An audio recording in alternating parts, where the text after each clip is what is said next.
The letter from my mother-in-law began with, "Please make sure my son doesn't find out, no matter what happens." It arrived a week after her passing. My mother-in-law had always bullied me since I married her son. I wondered why she had any business with me now. However, as I read on, I discovered her unexpected true feelings. And when I opened the safe indicated by the key enclosed, I was shocked beyond belief. I am Amy, a 35-year-old office worker. As I aged, friends and colleagues started getting married one after another. Feeling left behind, I was introduced to Jason by a friend. We hit it off immediately, bonding over shared hobbies. With his enthusiastic approaches, we quickly decided to get married. Jason had been living with his parents, but he moved into my apartment, and our married life began smoothly. We both work, so we divide household chores and split living expenses equally. Despite our busy work schedules, the time we have dinner together every evening has become a source of comfort for me. By the way, are you free next Saturday? Oh, you mean about your mother? The moment that topic came up, the warmth of the meal seemed to vanish instantly. It was like the atmosphere turned cold all of a sudden. Apparently, my reaction was evident as Jason immediately furrowed his brows. Sorry about that. I didn't mean to make you feel uncomfortable about my mom. No worries, Jason. While putting on a calm facade, I couldn't help but let out a deep sigh internally. His parents' house is nearby, and his father passed away before our marriage, leaving his mother living alone. However, my relationship with her was far from pleasant. Are you really 35 years old? You still lack manners. What kind of upbringing did your parents give you? My John is much more well-behaved. During our marriage introduction, I spilled tea due to nervousness, and my mother-in-law mocked me while petting her dog. You are not suitable for Jason. I am against this marriage. With such words, she left me feeling hopeless. However, Jason said, No matter what Mom says, I will marry her. I love Amy. He boldly declared in front of his mother, and I was deeply moved by Jason's words. Despite his mother's objections, we got married. However, my relationship with her, which I had been worried about, began to significantly affect my newlywed life. Jason is pitiful to have a daughter-in-law like Amy. I will educate her properly, so come over to our house on your day off. My mother-in-law started summoning me to their house almost every week with such remarks. Jason came together, but he'd disappear into another room to sort through his father's belongings and leave me alone with my mother-in-law. And she would assign me household chores, nitpicking at everything I did. Amy, the kitchen is dirty. Oh, I was just about to clean it up. The seasoning in the stew you made is too strong. It doesn't taste good. How many times do I have to tell you? John was much easier to raise. I'm sorry. Absolutely useless. Not young or pretty either. What did Jason see in you to marry you? Her relentless criticism wore me down gradually. Don't worry. Mom just doesn't see how great you are yet. I'll protect you, so don't worry. His reassuring words on the way back from his parents' house always saved me. So, I tried to repair the relationship with my mother-in-law by visiting her alone on weekends.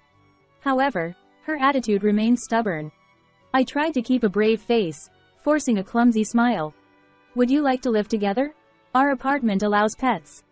Live together? No thanks. I'm with my dog, so it's better to live alone.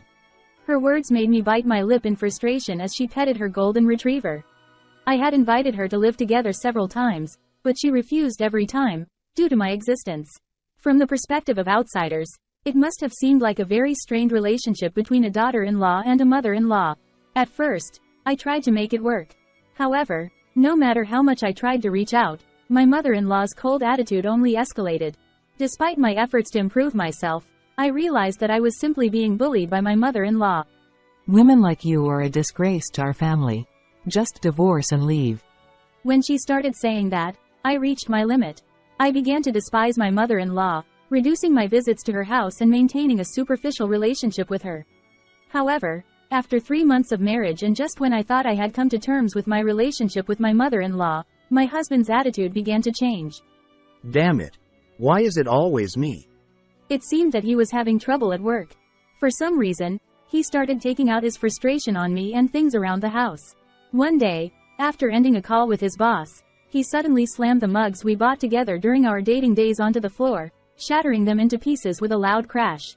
As I picked up the broken fragments, I couldn't help but sigh. Oh, why did things have to turn out like this? Where is the kind-hearted him? Lately, Jason's outbursts have become a daily occurrence. The first time I witnessed his behavior made me paralyzed with fear and unable to move. Music boxes bought during our dates and baccarat glasses worth $700 were destroyed. However, I couldn't say anything back. Because when I had confronted him about his behavior before, I had been kicked out of the house. I had to wait for Jason to open the door that he slammed shut, pounding on it. The fear from that moment lingered in my mind, and I simply endured in silence until the storm passed. Huh, this isn't fun. I'm going shopping to blow off some steam. Wait, you're going out again? Didn't you go yesterday and the day before? Shut up. Stop nagging me all the time. But, you haven't given me this month's living expenses yet. I already spent that stuff ages ago. Even the part of his salary that he used to give me at the beginning of our marriage was now being spent entirely on his hobby of collecting designer goods, and it puts our finances in a precarious state. Since Jason had lived with his parents before, he had been spoiled by them and had no sense of financial responsibility. After marriage, I explained that life costs money, but it didn't seem to resonate with my spoiled husband. Instead of relying on me for living expenses, go earn more money yourself. How useless you are. He yelled at me strongly, stormed out of the messy living room, and didn't come back that day. He left me alone, and as I tidied up the room, I found myself shedding tears. I never knew he was like this. I regretted my lack of judgment in choosing a partner, but it was too late to dwell on it now. I hoped to have a proper conversation with my husband and make things better, but I didn't even feel like I could suggest that. Even if I wanted to talk to someone, my closest confidant was my mother-in-law, so she probably wouldn't listen. I felt lost, so despite it being early in our marriage, I found myself considering divorce already. However, just as I began to think about it, an incident occurred. What? My mother-in-law? Seeing the message from Jason during work, I immediately left the office. It was because my mother-in-law, who had been happily walking John just a few days ago, had suddenly passed away. I couldn't get along with my mother-in-law until the end. Although I loathe my mother-in-law, I realized that she was no longer there, and it filled me with sadness and regret, and wondering if there was something more I could have done.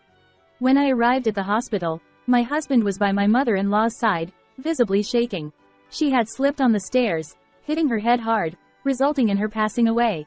Instead of Jason, who was overwhelmed by the sudden turn of events, unable to do anything, and left all the funeral arrangements to me. I took on the responsibility of organizing the funeral as a form of atonement, both for Jason and for my late mother-in-law. I tirelessly worked through the wake and the funeral day, while Jason merely delivered the eulogy. During the funeral, amid the chants of the Buddhist priest, he seemed drowsy, dozing off intermittently. Despite this, he engaged in unnecessary chatter with his maternal relatives, mentioning the strained relationship between me and my mother-in-law. Consequently, I endured the cold stares from those around me, spending agonizing hours, so I couldn't properly bid farewell to my mother-in-law. Then, the day after my mother-in-law's funeral. Divorce me. What? Still unable to accept my mother-in-law's passing, my husband suddenly handed me divorce papers. I only married you for the money, Amy. But now that my mom's inheritance is coming in, I don't need you anymore. I couldn't hide my shock and disbelief at this matter-of-fact revelation. You never cared about me? You said you loved me. Huh? That was obviously a lie. Who would marry an ugly old hag like you out of love? That's cruel. Cruel? Look who's talking. Thought you had a stash of cash saved up since you're past your prime, but turns out you're not that loaded. Plus, you're stingy. I've been fooled by you completely. He glared at me as if I were something repulsive. His words were so shocking that I could only stand there, deeply wounded. Then, sign this and mail it to my parents' place. I'm outta here. He thrust the divorce papers at me, walked out of the apartment, and never returned. Left abruptly alone, I couldn't make sense of my feelings. Before I knew it, tears were streaming down uncontrollably. It has been a week since my mother-in-law's funeral. Besides the absence of my husband, life had returned to its usual routine, and I resumed work at the office. The busyness of work helped me forget unpleasant things. Amidst those busy days, I was contemplating divorce from him positively. It feels like there has been nothing but hardship, but let's forget everything and start over. However, right after making that determination, something happened. One day, when I got home from work, I found a letter in the mailbox. Confirming the sender, I involuntarily held my breath. A letter from my mother-in-law. And it's addressed to me? Surprised that it was sent to me rather than her son, Jason, with a specified date, I opened the envelope nervously. No way, could something like this really happen? As I scanned the letter, I trembled with fear due to its shocking contents. Please make sure my son doesn't find out. The letter started with such a statement, and its contents were so shocking that it made me want to cover my eyes. There was a key in the envelope. Additionally, an address of a certain place was written, so I immediately rushed out of the house towards the specified location. It turned out to be a bank safe deposit box. And what awaited me as I opened the safe using the password and key written in the letter was a surprising revelation. It seems like what's written in the letter is true after all. In order to do that, I need to obtain evidence. To obtain what my mother-in-law had left behind, I visited my mother-in-law's home. What is it? Did you bring the divorce papers? I'll send them later. But more importantly, I came to check on John's condition. Since John had lost his master, he was sitting forlornly in my mother-in-law's room. But as soon as he noticed me, he rushed over, wagging his tail vigorously. It seemed he hadn't been taken care of properly and his fur was in bad condition. Can I take him home with me? Since the letter from my mother-in-law also said, Please take care of John. I asked Jason. That's perfect. I was planning to dump him in a mountain later. Then, can I take John's toilet and toys with me? Suppressing my rising anger, I asked and Jason happily agreed. Sure, consider it a part of a gift. Take everything. While I was loading John's belongings into the car, I discreetly collected the evidence hidden by my mother-in-law and left her home. I immediately examined it after I came back home, and I was faced with the reason for her sudden death and once again, tears overwhelmed me. Oh, how frustrated you must have been. I'll make sure to vindicate your grievances. Shaking with anger, I vowed firmly in my heart to deliver justice to the responsible. 2 days later, after getting everything ready, I called my husband to my apartment. Despite the funeral being so recent, Jason arrived dressed in flashy designer clothes and expensive-looking accessories that I'd never seen before. Where did you get those? I asked. Oh, it's from my mom's savings. His words ignited a surge of anger within me. But what about the money I paid in advance for the funeral expenses?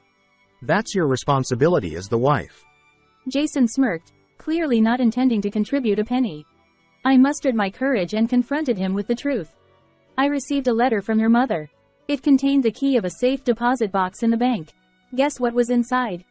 Suddenly, Jason's arrogant demeanor disappeared and was replaced by a look of concern. No way. Ah, you're catching on now. I took out my phone and showed him photos of what was inside the safe deposit box. Damn, that's where it was. I've been searching for it. In fact, the box contained documents related to the family estate, including deeds and stocks. Hey, those should belong to me. Where are they now? Give them back. Jason edged me with bulged eyes. Sorry, that's not going to happen. It was your mother's wish that the inheritance should not be given to Jason, I declared. What? What do you mean? Jason demanded. You know the reason better than me. I said so and thrust a copy of the letter I received from his mother into his hands. Your father fell into the river and passed away when he went fishing with you, right? According to the letter, a few days before the accident, Jason sought money from his father due to the debt from extravagant purchases and was estranged from his father. However, shortly after that, Jason's father died under suspicious circumstances, and both Jason's mother and he inherited his father's estate. Your mother has suspected all along that you might have killed your father for money. Stop spouting nonsense. Everything written here is a lie. Jason shouted and tore the letter to shreds despite it's a copy. You're spouting nonsense. Mom wouldn't entrust something so important to you, especially since you two didn't get along. Jason exclaimed. That's not true. Your mother actually cared about me. Yes, my mother-in-law's coldness towards me was to protect me from my husband. Knowing her son's true personality, she intentionally acted mean to me so that I wouldn't become prey to such a man, pushing me towards divorce. Her letter expressed apologies and gratitude towards me, and her earnest wish for my happiness. My mother-in-law was truly a kind and righteous person. Yet, you went so far as to harm her for the sake of inheritance. Tears welled up in my eyes uncontrollably. However, my husband looked at me with cold eyes, sporting a faint smile. Huh? What are you talking about? It's unfortunate, But it's true. The footage from the camera my mother-in-law left behind is right here. I revealed that I had obtained the evidence, just as written in her letter. Jason had exhausted his father's inheritance and had started demanding money from his mother. Feeling threatened, she had hidden video cameras all over the house. I secretly retrieved them when I went to pick up John. When I checked the footage, I was shocked. It showed an intense argument between the two, and then Jason pushing his mother down the stairs. He repeatedly slammed her head against the floor as she begged for mercy, displaying a gruesome scene. Then, he smirked as she passed away. I could never forgive what you did. But before going to the police, I needed to hear it from you. Did you also kill your father? Realizing all the evidence were in the video, Jason unleashed his terrifying nature and glared at me with a demonic expression. Haha. Yeah. I pushed Dad into the river. You admit to everything. Yeah, I did both. But I'm not getting caught by the cops. Now, give me the key of the safe and the evidence in the camera. No. It's what my mother-in-law risked her life to leave behind. Why would I give it to you? Haha. Fine. Then, I'll silence you until I find it myself later. With a faint smile, he approached me. Stop it. Don't commit more crimes. Shut up. Suddenly, he grabbed me from behind, choking me. Go to hell. However, suddenly John tackled him to free me. John. Thank you. I hugged him tightly. As Jason stumbled to his feet, he grabbed a golf club from the corner of the room. But then, faint sirens could be heard from outside. Huh? Cop cars? The police heard everything you just confessed. I said, showing my phone to him. Actually, while he wasn't looking, I dialed 911 and kept the call connected on my smartphone the whole time. Suddenly, my husband lost all his bravado. He dropped the golf club and fell to his knees, his face turning pale. Amy, please, tell them it was a mistake. My life will be over if it goes on. After taking the lives of your own parents, it's too late for regrets now. Besides, I secretly installed hidden cameras in this room too. I'll hand those over to the police as evidence. No. I finally got my hands on the money. I don't want to be caught. He then started crying loudly like an unruly child, but I couldn't sympathize with such a sight. I handed over all the evidence and my husband to the police and watched them leave with John. Afterward, Jason's series of crimes were confirmed, and he went to prison. He'll never come out again. Our divorce went through smoothly, and I claimed $30,000 as compensation and the funeral expenses I had paid up front for my mother-in-law from him, through a lawyer. According to the will found in the safe, my mother-in-law's estate went to her relatives. Surprisingly, she left instructions in her will to give money to John and me as well, and I received the money from her relatives along with their apologies. After everything was settled, I visited the graves of my in-laws to report back, and it felt like I heard my late mother-in-law's voice saying, "Thank you, from heaven. I will continue to live happily with my dear family, John, from now on." How did you like this video? Please subscribe to my channel. See you in the next video.